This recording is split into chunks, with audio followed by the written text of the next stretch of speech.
So this video, I'm just going to be going through POD, which stands for Problems of the Day, 8.1 Part 2, which is talking about function composition, right? By which we mean plugging a function into another function. So we're given two functions at the beginning here. R of x is equal to 1 over 2x, and s of x is equal to negative 4x minus 8. So we have these two functions.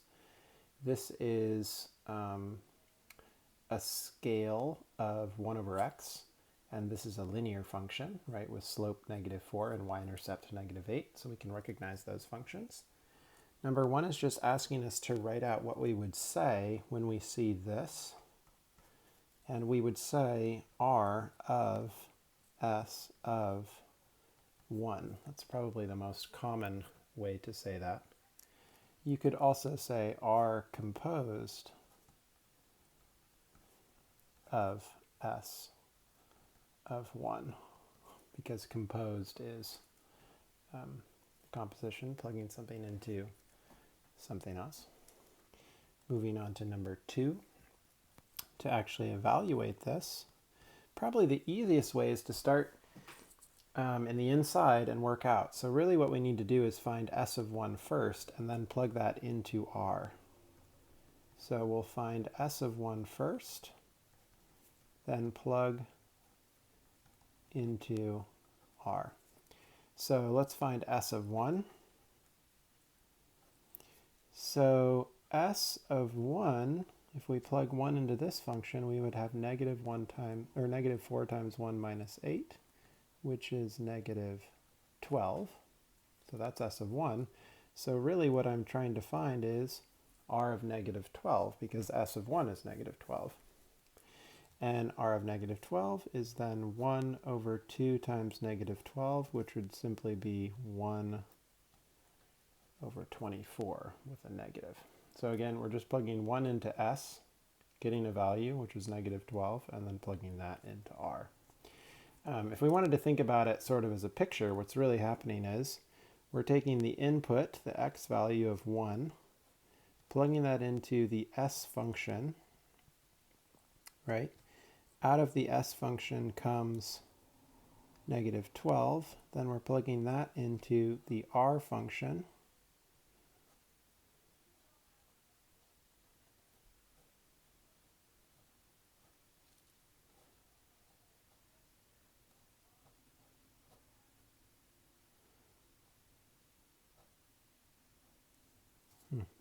S function got a little funky there, but anyways, 1 gets plugged into the s function, out comes negative 12. Negative 12 gets plugged into the r function, and out comes negative 1/24. So that's really what we're doing.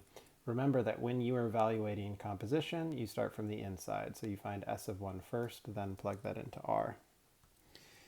For number 3, we're doing it reverse. So we're finding s of r of 1. So I want to find r of 1 first, and I'm going to do that in my head. If I plug 1 in here, I should get 1/2. So that's s of 1/2. And s of 1/2 is simply negative 4 times 1/2 minus 8, or negative 2 minus 8, which is negative 10. 4 asks me to find r of 3. So I'm going to plug 3 into r, and then I'm going to plug that value into r again. So if I plug 3 into r, which is up here, I should get 1/6. So this is the same as r of 1/6, since r of 3 equals 1/6. So I'm just replacing the r of 3 with 1/6. And r of 1/6 should be 1 over 2 times 1/6. So that's 1 over 2 times 1/6 is 1/3.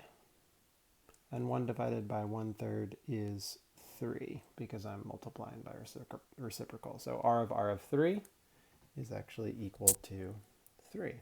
Interesting. That's actually saying something about r, but we won't get into that right yet.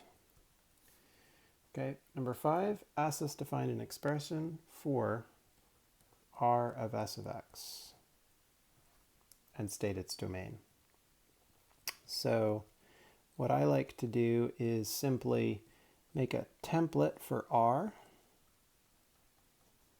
So what r does is it takes 1 and divides it by 2 times whatever we want to plug in. So what do we want to plug in this case? We want to plug in s of x. And remember that s of x was negative 4x minus 8. So what we want to plug in here is negative 4x minus 8. Simplifying that, we should get 1 over negative 8x minus 16. So that is our function right there, r of s of x, 1 over negative 8x minus 16. We just took the function s of x and plugged it in for x, which is how composition works.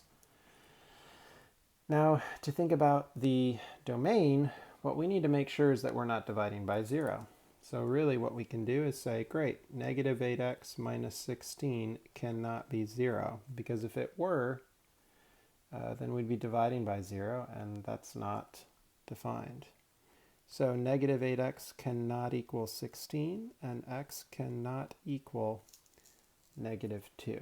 So the domain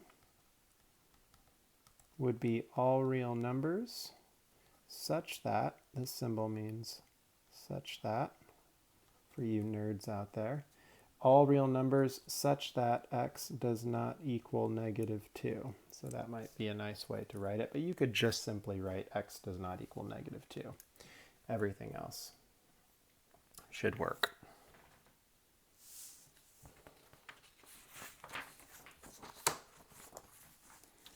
Okay, moving on to number 6. Number 6 asks us to find an expression for s of r of x and state its domain. So s of r of x, I don't know why I wrote that again, but that should be negative 4 times whatever we want to plug in minus 8, because that's what the s of x function does. It takes whatever you're going to plug in, multiplies by negative 4 and subtracts 8. And r of x was 1 over 2x. So we were simply plugging in r of x where x was originally. Now that simplifies to negative 4 over 2x minus 8, which simplifies to negative 2 over x minus 8. Now the only thing I need to worry about here is division by 0. And that just means that x cannot equal 0. And I could write the domain is all real numbers such that x does not equal 0. Because if I did plug in 0, it would be undefined. And the graph has a vertical asymptote there. 7 is a little bit different now, because it says if r of s of x is equal to negative 1/16, then solve for x. So this is a little trickier because we're now given the y value and asked to find the x value. So that can get a little bit harder. So this is a y value, this is an output, and we are trying to find the x value or the input. So really what we're asking is, what value can we plug in to get negative 1/16 out? So first of all, when you're plugging things in, you really want to start at the inside and then work out. But when you're solving an equation, you're trying to undo things. So really what we want to do is say, well, r of what equals negative 1/16? And so that basically means that we need to set our r of x function, which was 1 over 2x,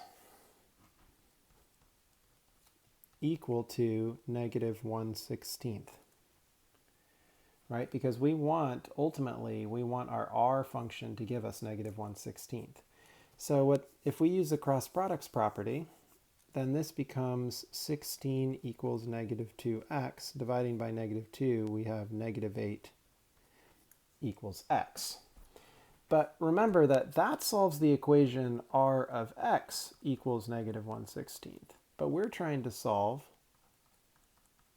the equation r of s of x equals negative 1/16. So that means that instead of x equaling negative 8, we actually need s of x to equal negative 8. Because if s of x equals negative 8, then when we plug it into r, we will get negative 1/16. And that's what we're plugging in here, not x. So then from here, we need to say, great, I need negative 4x minus 8 to equal negative 8, because this is s of x. And so we can say, great, negative 4x equals 0, and x equals 0. That's our final solution. Now to check it,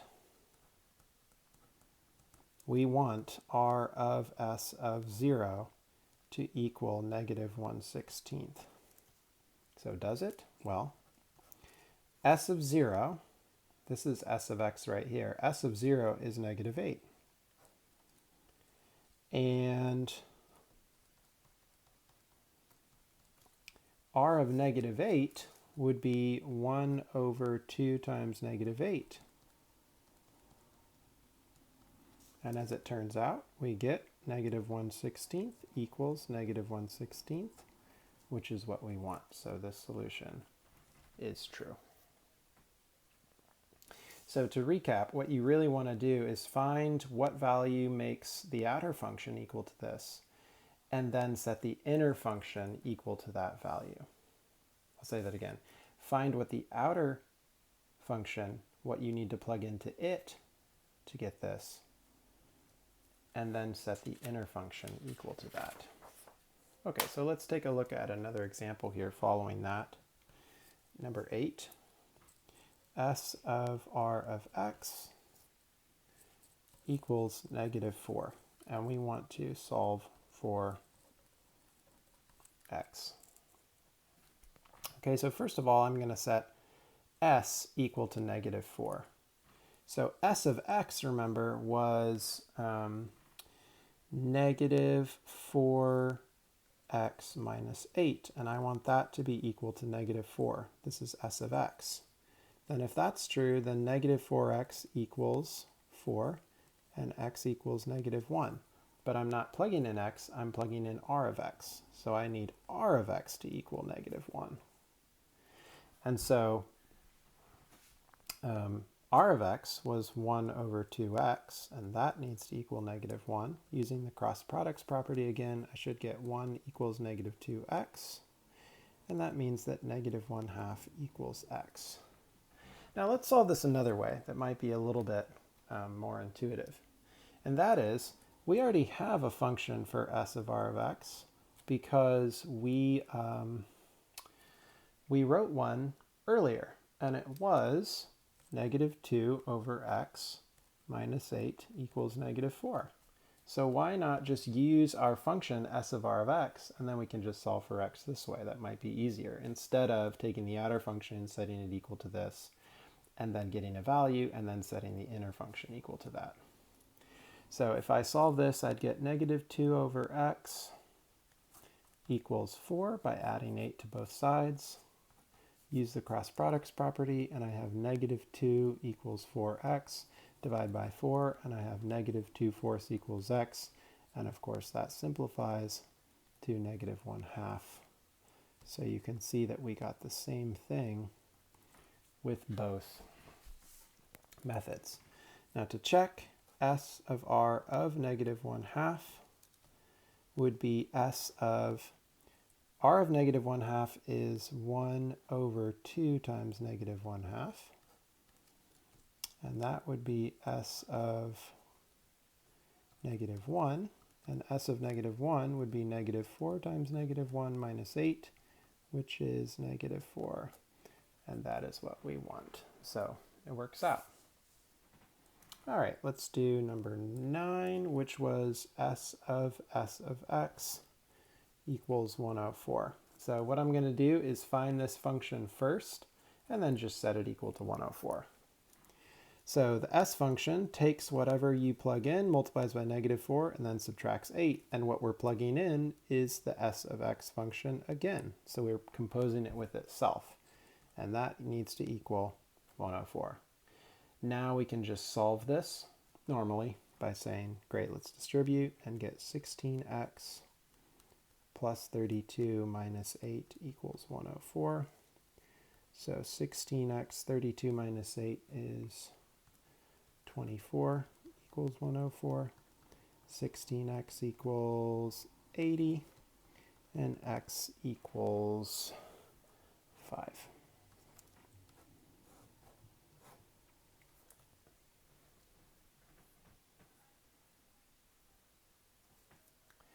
Okay, so that is all with some analytical work, right? It's very mathy, but these skills are quite valuable for later classes. So let's look at a few with some graphs. I'm not going to sketch out the graphs, or maybe I am, but we're going to look at number 11, which says f of g of 1. Maybe I'm going to sketch out the graphs. So while I'm sketching out these graphs, you may want to just fast forward the video.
Okay, so I sketched those graphs out. Sorry about that. Hopefully you fast forwarded. So let's now come back to f of g of 1. So the first thing I need to do is find g of 1.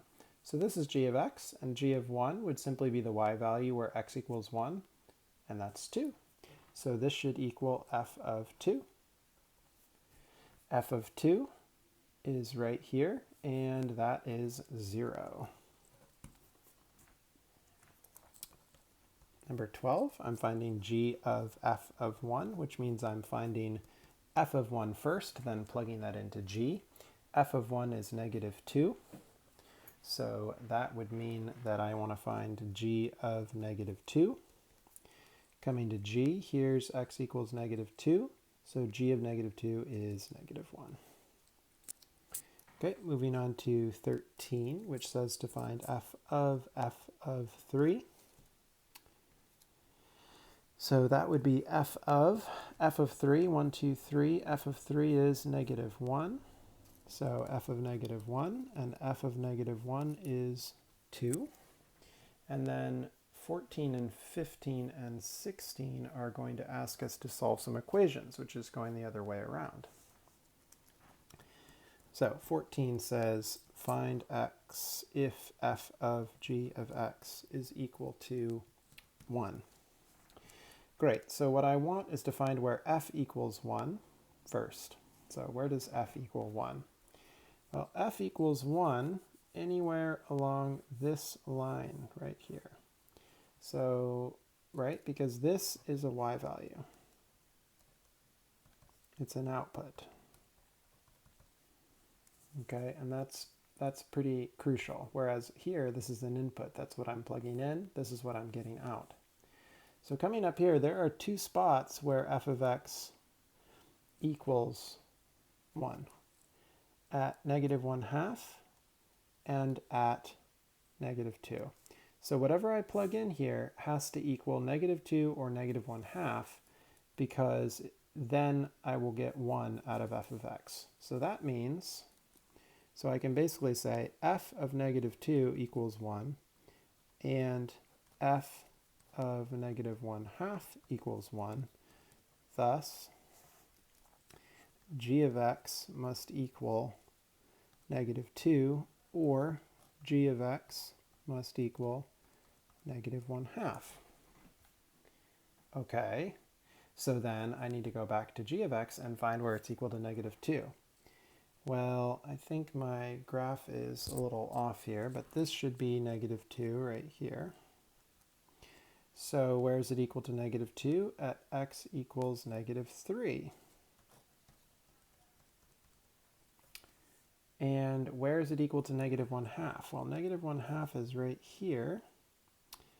And that should be, let's see here, we went down 2 over 1. That should be at -1.5.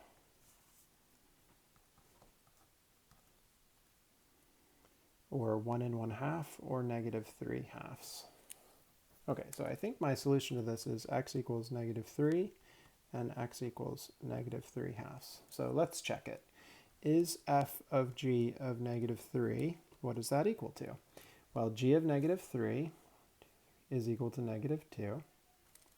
So that would be f of -2. And f of -2 is 1. So that works. Now let's find f of g of -3/2. That would be f of, so -3/2 is right here, and it crosses at the wrong, let's see here. Oh shoot, I messed this up, didn't I? 3/2 would give us 0.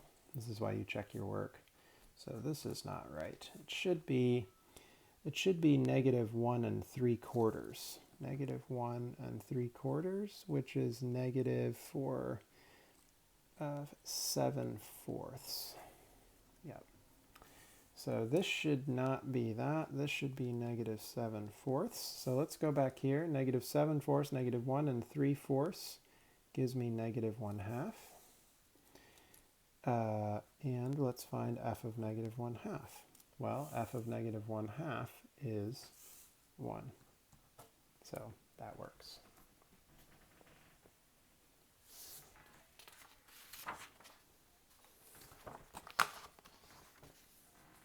Okay, so we're on to number 15, just a couple more here. 15 says g of f of x equals 2, solve for x. So if I bring my graphs back down in here,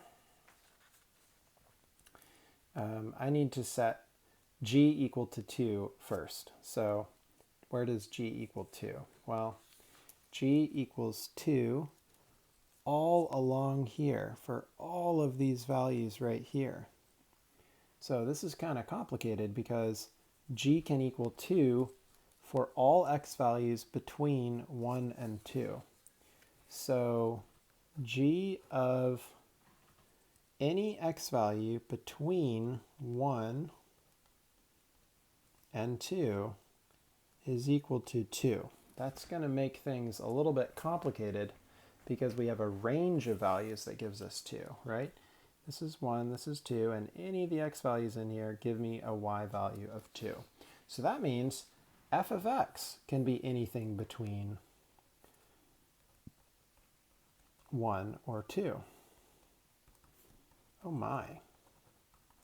So there's going to be a lot of solutions here, because as long as f of x is between 1 and 2, when we plug any of those values into g, we're going to get out 2. So let's look at f here. Where is it between 1 and 2? Well, 1 is right there, and 2 is right here. This is 1, this is 2.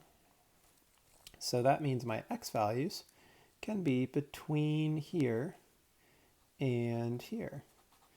And that means that I need my x values to be between, let's see here, what was this? It's hard to see on my graph. They need to be between -2 and -1/2. This is -2, this is -1/2, that's -1. So that means -2 is less than or equal to x is less than or equal to -1/2 is the solution to that equation. There are many values of x that make this equation true. Going back to my graphs again, if I plug anything between -2 and -1/2, f of x is going to be between 1 and 2. And if I plug anything between 1 and 2 into g, I get 2. So therefore, any of those values solve my equation. 16 says, solve the equation g of x equals 2. So we already know that this needs to be between 1 and 2. So that means 1 needs to be less than or equal to g of x needs to be less than or equal to 2. Because if g of x is between any of these values, when we plug it into g again, we will just get 2 out. So looking at the graph here again, where is g between 1 and 2? Well, it's between 1 and 2 from between this line and this line. So the first value here is x equals -1.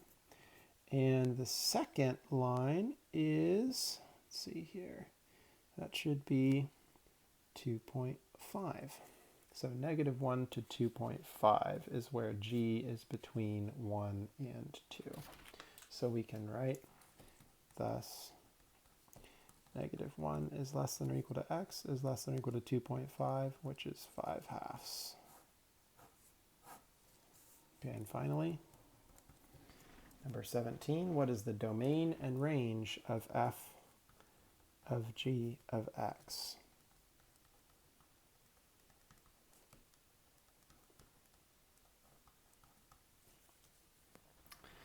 Well, first of all, let's look at g. Because g is getting plugged into f. Now the domain of g is -3 to 3. So the domain of g is -3 is less than or equal to x is less than or equal to 3. So there's no way that we can have a domain bigger than that because we have to plug x into g first. This is the domain of g. Now what about the range of g? Well, the range of g goes from -2 up to 2. So what we need to now ask ourselves is, can we plug all of this into f?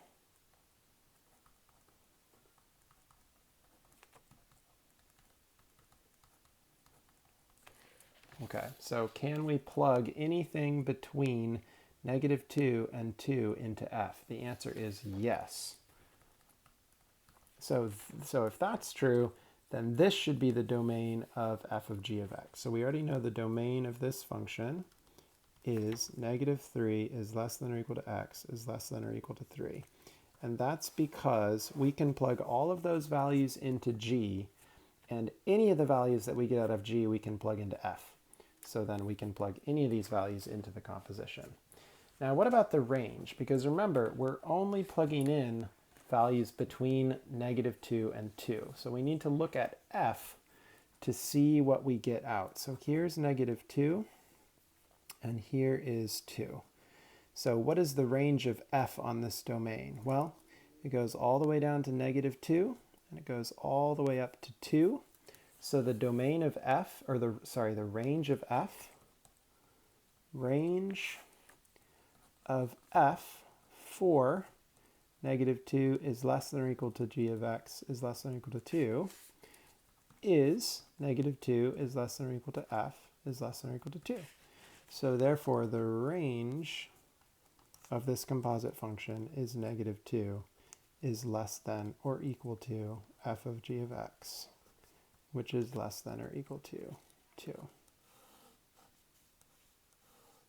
So these last few problems are quite complicated, but hopefully that gives you a sense of how composition works.